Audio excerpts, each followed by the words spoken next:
ज्योति ने खाना खा लिया क्या? वो कहीं दिख नहीं रही है। दिख नहीं रही है। भतीजी के लिए दर्द कुछ ज्यादा ही बढ़ गया है। 2 वक्त की रोटी तो ठीक से मिलती नहीं, ऊपर से एक और महारानी ले आए घर में। मैं उसे क्यों लाया? अगर तुम समझ पाती तो तुम उसे सिर पे बिठा लेती। बिन को जाने तुम जिंदगी भर बस चिल्लाती रही हो। क्या मतलब?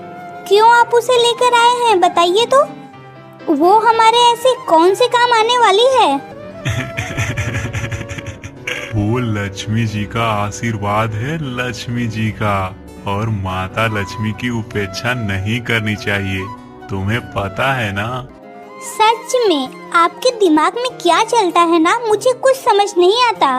देखना एक दिन तुम्हारी पहली पत्नी की तरह मेरा भी जहाँ मन करेगा वही चली जाऊंगी, समझे? अरे चुप हो जाओ। ये रही हमारी ज्योति बिटिया। अच्छा बेटी, मैं तुमसे ये पूछना चाहता था कि तुमने दोपहर को कुछ खाया नहीं क्या बेटी? देखो जरा नौटंकी। वो असल में थोड़ी देर पहले मैंने भरपेट खाया था, तो इस वजह से मेरा अभी कुछ खाने का मन नहीं कर रहा। आप खा लीजिए। नाटक देखो, मामा के सामने किस तरह नाटक कर रही है, देखो। जाओ, जाके रसोई घर में कल के बचे हुए चावल और उबले हुए आलू रखे हैं, जाकर खा लो। यह तुम उसके साथ बहुत गलत कर रही हो। हाँ, अगर तुम ज्योति से थोड़ा अच्छे से बात करोगी तो क्या हो जाएगा बताओ मुझे। अच्छे खाद देने से पेड़ पर अच्छा फल होगा। हाँ।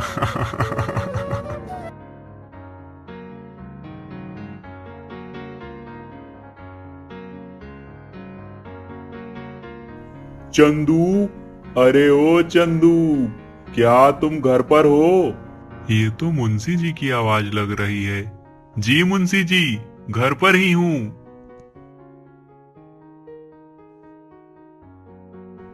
अरे मुंशी जी आप, अरे आइए ना आइए। आपने परेशानी क्यों उठाई? मुझे बुला लिया होता। अरे नहीं तो क्या हुआ? क्या यह बात सबके सामने की जा सकती है? जमींदार जी ने स्वयं मुझे भेजा है तुम्हारे पास। हाँ, जमींदार जी ने भेजा है, लेकिन क्यों? उस बारे में बात करने के लिए जिस विषय में तुम दोनों की बातचीत हुई थी, उन्होंने तुम्हारी भांजी को देखा। क्या जमींदार जी को ज्योति पसंद आ गई है? वाह वाह वाह वाह, ये तो सच में बहुत अच्छी खबर है। नायाब जी आप तो। अरे शर्मिली, क्या कर रही हो? पहले बात तो करने दो। सबसे बड़ी बात यह है कि ज्योति से भी तो पूछना पड़ेगा ना। क्या क्या ये तुम क्या कह रहे हो चंदू? इसमें न मानने वाली बात कौन सी है बताओ? और हाँ, वैसे भी लड़कियों की राय क्या जरूरी है? तुम दोनों की राय ही बहुत है। जमींदार जी से जाकर कह दीजिएगा, हम दोनों तो बिल्कुल राजी हैं। तो फिर कब जाकर बात करनी है बता दीजिए। हाँ, बात करने जाना है मतलब? मैं समझा नहीं। अरे शर्मिली, तुम अंदर जाओ, मुझे मुंशी जी से बात करनी है। जाओ, औरतों को हर बात में नहीं रहना चाहिए। जाओ अंदर जाओ। तो मुझे अंदर भेजकर आप दोनों कौन सी बातें कर रहे थे? जमींदार जी कब आएंगे? मूर्खों की तरह बातें मत करो। जमींदार जी कितने बड़े आदमी हैं, क्या वो इस तरह के घर पर कभी आ सकते हैं? हमारी ज्योति ही उनके पास जाएगी। अरे ज्योति, तुम तो सच में रानी बन गई। जमींदार जी से शादी करके मामा मामी को भूल मत जाना।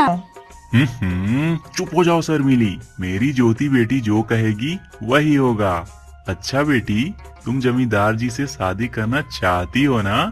जमींदार जी तुम्हें बहुत खुश रखेंगे बेटी, बहुत खुश। ओह मामा, जमींदार जी के साथ शादी? ओह मामा, जमींदार जी के साथ शादी? लेकिन वो तो उम्र में आपसे भी ज्यादा बड़े हैं। तो उससे क्या हुआ बताओ तो? पुरुषों की उम्र से कुछ भी तय नहीं होता। तुम तो बहुत ही भाग्यशाली हो कि उन्होंने तुम्हें पसंद किया है। मैं जानती हूँ मैं आपके ऊपर बहुत बोझ हूँ मामी, लेकिन आप दादाजी के उम्र के इंसान के साथ मेरी शादी करवाना चाहते हैं। अब ये तो छोटे मुंह से इतनी बड़ी बातें नहीं करनी चाहिए ज्योति। तुम जमींदार जी के घर सुखी रहोगी। तुम नहीं समझ पा रही हो क्या बेटी? हम भी तुम्हारे आनंद में आनंदित हो जाएंगे। सही बोला आपने। सुनो ज्योति, किसी रिक्शे वाले या दुकान वाले से शादी करके हर रोज रोने से अच्छा है कि जमींदार जी की पत्नी बन जाओ और बस अपने बारे में ही मत सोचो, जरा मामा मामी के बारे में भी सोचो। ए जी, खड़े होकर देख क्या रहे हैं? जाइए जाइए, जाकर मिठाई लेकर आइए। इतने दिनों के बाद हमारा भाग्य खुलने वाला है। अब जिस लड़की को हमने इतने सालों तक पाला है वो हमारे लिए इतना नहीं करेगी क्या? हाँ, अगर ज्योति जमींदार जी की पत्नी हो तो उसके मामा मामी का भी सम्मान बढ़ेगा। क्या कहती हो?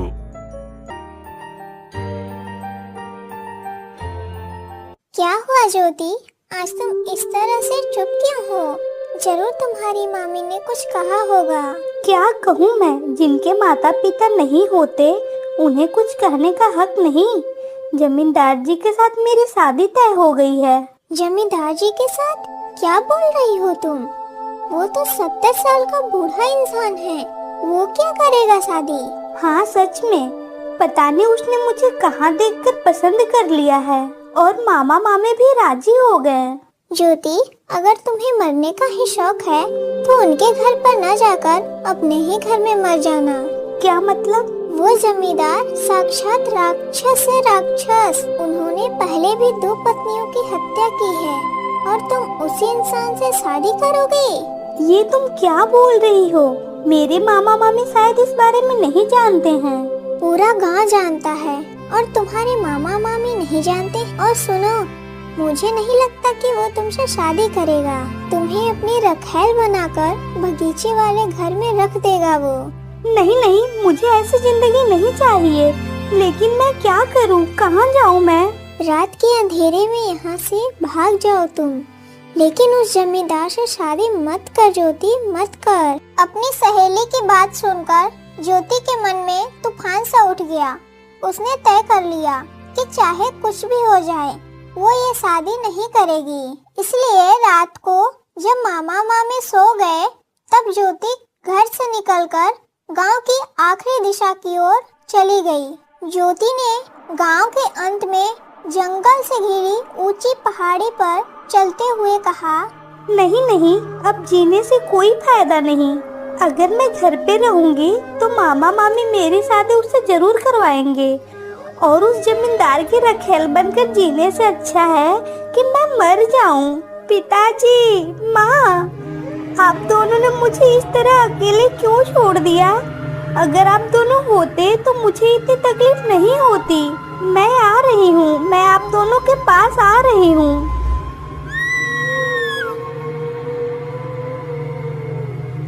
अचानक उसे एहसास हुआ कि किसी ने उसे ऊपर लाकर बैठा दिया। कौन है यहाँ? किसने बचाया मुझे?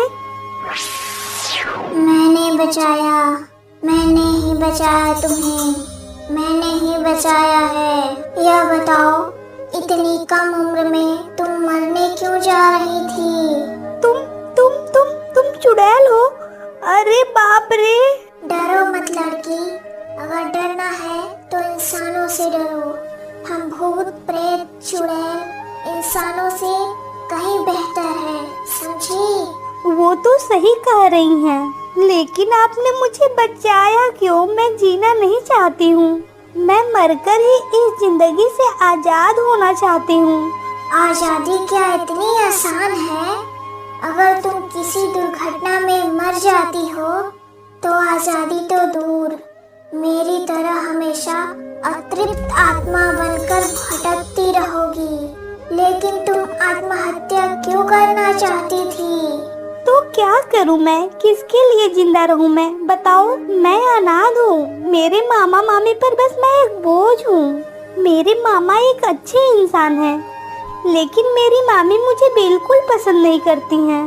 लेकिन क्या इसी वजह से तुम आत्महत्या करने जा रही थी? जिंदगी क्या इतनी आसान है? मामा मामी ने मेरी शादी तय कर दी है जमींदार के साथ और उसकी उम्र 70 साल की है और उसने अपनी 2 पत्नी की हत्या भी की है। उससे शादी करने से अच्छा है कि मैं मर जाऊं। रो मत बेटा, क्या तुमने मामा मामी को ये सब कुछ बताया है? वो लोग नहीं समझेंगे। मामा तो फिर भी एक बार सुन लेंगे लेकिन मामी नहीं सुनेंगी और मैं तो कभी उस घर में नहीं जाऊंगी, कभी भी नहीं। तुम इतना मत सोचो, तुम अपनी मामी को लेकर यहाँ आ जाओ। मैं उसे इतना डराऊंगी कि वो बिल्कुल सीधी हो जाएगी। सच में? क्या आप सच बोल रही हैं? हाँ, सच बोल रही हूँ मैं। मेरे दिमाग में एक विचार आया है, सुनो।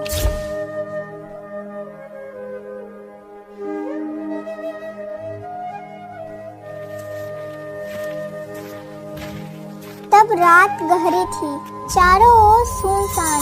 इसी बीच जब मामा मामी की नींद खुली और उन्होंने ज्योति को घर में नहीं देखा तो वो परेशान हो गए। इतनी रात को यह लड़की कहाँ चली गई? सामने इतना बड़ा गांव है। मैं कह देता हूँ कि मुझे बहुत डर लग रहा है। अभी क्यों डर लग रहा है? डर तो तब लगना चाहिए था जब इस लड़की को घर लेकर आए थे। मना किया था मैंने, बार बार मना किया था कि उस परेशानी को घर मत लाइए। अब देखिए, अगर ज्योति नहीं मिली तो सर्वनाश हो जाएगा, सब खराब हो जाएगा। क्यों? इससे हमारा क्या? अगर वापस लौटे तो जमींदार के साथ शादी कर देंगे, अगर नहीं लौटे तो और भी अच्छा है। अरे धत तेरी की, तुम जिंदगी भर दिमाग से पैदल ही रहोगी। तुम्हें समझाने का मतलब? आ गई नवाबजादी, आ गई। ए, कहाँ मुंह काला करने गई थी तुम? हैं? छी छी छी छी, तुम अंदर ही अंदर इतनी शैतान हो। बाप रे शांति। चुप चुप चुप हो जाओ। ज्योति बेटी वापस आ गई है, हमें क्या चाहिए? जाओ बेटी, जाकर सो जाओ। ए, तुम एकदम चुप हो जाओ तो। ओए, किससे मिलने गई थी इतनी रात को? ओ, तो इसी वजह से तुम जमींदार जी से शादी नहीं करना चाहती थी ना? मामी, आप गलत समझ रही हैं। आज मेरा मन सही नहीं लग रहा था। मुझे माँ की बहुत याद आ रही थी, इसीलिए मैं थोड़ा बाहर चली गई थी। क्यों रे? तेरी माँ क्या तुझसे मिलने आई थी? शैतान लड़की कहीं की। अगर तूने फिर से ऐसा किया ना तो तुझे मारकर गंगा में फेंक दूंगी, याद रखना। ओह, बहुत हो गया, अब चुप हो जाओ। वैसे भी मेरी ज्योति बहुत थकी हुई लग रही है। जा बेटी, जाके सो जा।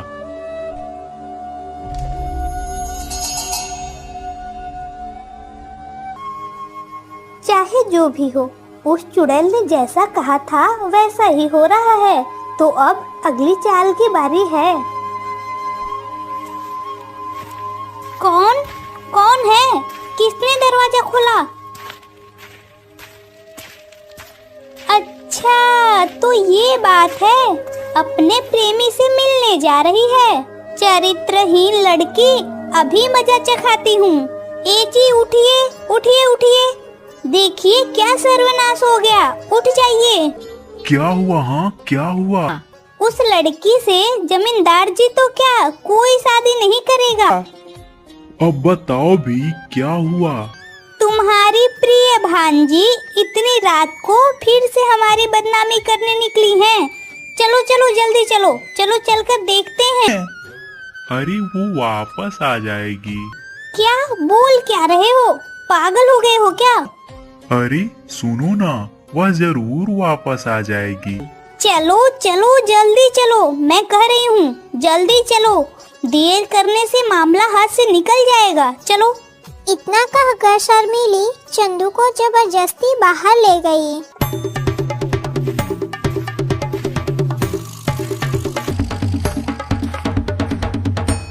शर्मिली, तुम समझ नहीं रही हो, यह जगह ठीक नहीं है। मैं कहता हूँ वापस चलो। अरे शैतान लड़की, इतनी रात को तेरी माँ की याद आ रही थी तो तुझे इसी जगह पर आना था। हाँ मामी, आप लोग आ गए हैं। मैंने जानबूझकर आप दोनों को यहाँ पर बुलाया है। झूठ पे झूठ, अपनी चोरी पकड़ी गई तो जानबूझकर नाटक कर रही है। हाँ, बताओ कहाँ है तुम्हारा प्रेमी, बताओ हमें। मेरा कोई प्रेमी नहीं है मामी, मैं सच बोल रही हूँ। वो तो आपसे कोई मिलना चाहता था, इस वजह से मैं आपको यहाँ पर लेकर आई हूँ। क्या मतलब? इस वीरान पहाड़ी पर मुझसे कौन मिलना चाहता है? जरा मुझे अच्छे से बताओ तो। पहले बताइए, आप डर तो नहीं जाएंगे ना? वो क्यों? वो कोई भूत प्रेत है क्या जिसे देखकर मैं डर जाऊंगी, या फिर वो मुझे उठा ले जाएगी? तारा, तुम यहाँ? शैतान, पिशाच, क्या सोचा था तुमने? तुम बच जाओगे? कभी भी नहीं। पाप कभी किसी को नहीं छोड़ता है। आज तुम्हें तुम्हारे पापों की सजा मिलेगी। नहीं, मुझे माफ कर दो, मुझसे गलती हो गई, मुझे छोड़ दो, मुझे छोड़ दो।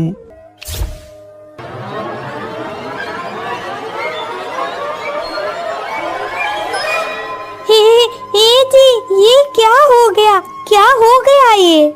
क्यों किया ऐसा? आपने तो मामी को सबक सिखाने के लिए बुलाकर लाने को कहा था। क्या आपके मन में ये सब था? रुको, किसके लिए लड़ रही हो तुम मुझसे? इस शैतान के लिए? चुप, और एक शब्द भी मत कहना मेरे मामा के बारे में। मेरे मामा मेरे लिए? नहीं। क्यों किया तुमने ऐसा? क्यों किया? क्योंकि यही उसके किए की सजा है। तुम्हारे मामा तो कभी भी तुम्हारा भला चाहते ही नहीं थे। वो तो बस पैसे के पीछे भागता था। तुम्हें भी उसके लिए ही लाया था। नहीं, ये नहीं हो सकता है। इसने जमींदार से तुम्हारी शादी नहीं तय की थी, बल्कि तुम्हें जमींदार को बेचना चाहता था। अगर यकीन नहीं हो रहा है तो मामी से पूछ लो। मामी, ये क्या बोल रही है? क्या मामा मुझे? हाँ, ये सब सच है। मुझे भी कुछ समझ नहीं आया था। फिर एक दिन मैंने उन्हें मुंशी जी से बात करते हुए सुना था। लेकिन फिर भी तुमने उसे नहीं रोका।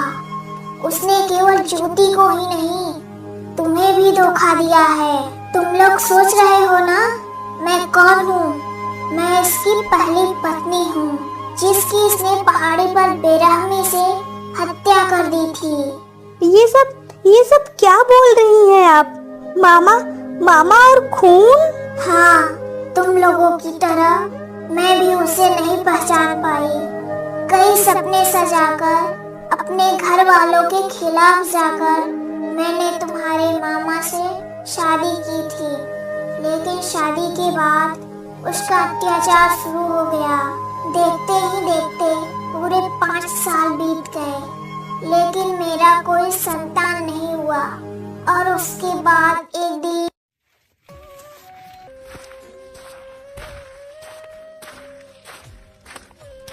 तारा, सुनो ना, मैं सोच रहा था कि मैं आज तुम्हें कहीं घुमाने ले जाऊंगा। तुम जाओगी ना? बोलो ना। क्या आप मुझे घुमाने ले जाएंगे? सच में? मैंने तो सोचा अब आप मुझसे प्यार ही नहीं करते। नहीं, गलती तो मेरी है। संतान के चक्कर में मैं तो पागल ही हो गया था, लेकिन अब और नहीं। बच्चा होना या न होना ये तो भगवान के हाथ में है ना। क्या आप सच बोल रहे हैं? हे भगवान, इतने दिनों के बाद आपने मेरी प्रार्थना सुनी। चलिए, आज से हम दोनों नई जिंदगी की शुरुआत करेंगे। हाँ तारा, चलो बिल्कुल नए तरीके से शुरू करेंगे।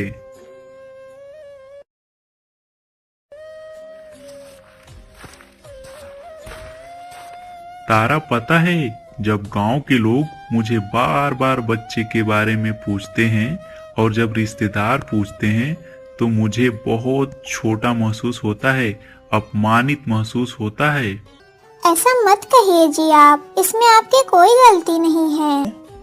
तुमने बिल्कुल सही कहा। जब गलती मेरी नहीं है तो फिर मुझे सजा क्यों भुगतनी पड़ रही है? क्या मतलब? अगर तुम जिंदा रहोगी तो मैं फिर से कभी शादी नहीं कर पाऊंगा और ना ही मेरी कोई संतान होगी। अब तुम्हें मरना ही पड़ेगा। नहीं नहीं नहीं जी, ऐसा मत कीजिए ना ऐसा। इसीलिए तो तुम्हें यहाँ पर लाया हूँ तारा। तुम्हें तो मरना ही पड़ेगा, मरना ही पड़ेगा, तुम्हें तो मरना ही होगा।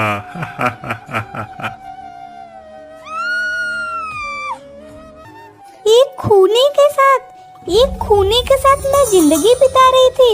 हे भगवान, जिस मामा की मैं भगवान की तरह पूजा किया करती थी, वही मामा। छी छी छी छी छी।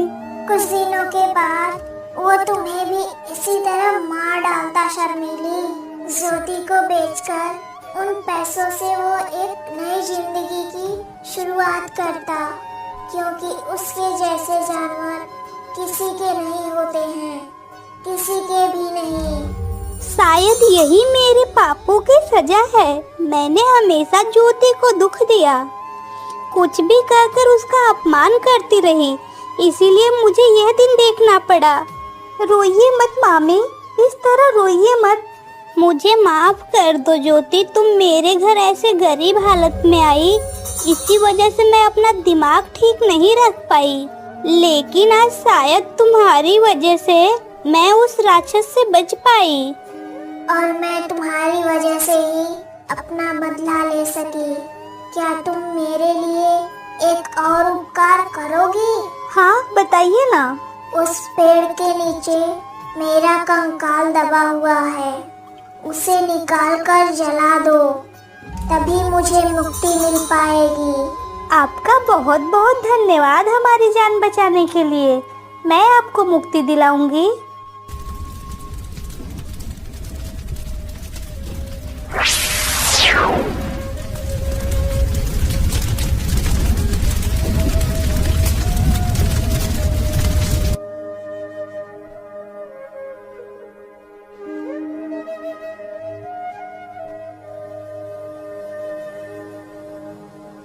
अगर आपको हमारी यह कहानी पसंद आई हो तो और नई अधिक कहानियों के लिए इस वीडियो को लाइक करें, शेयर करें और हमारे चैनल को सब्सक्राइब करें। हमारे YouTube चैनल @cartoon78 को सब्सक्राइब करें।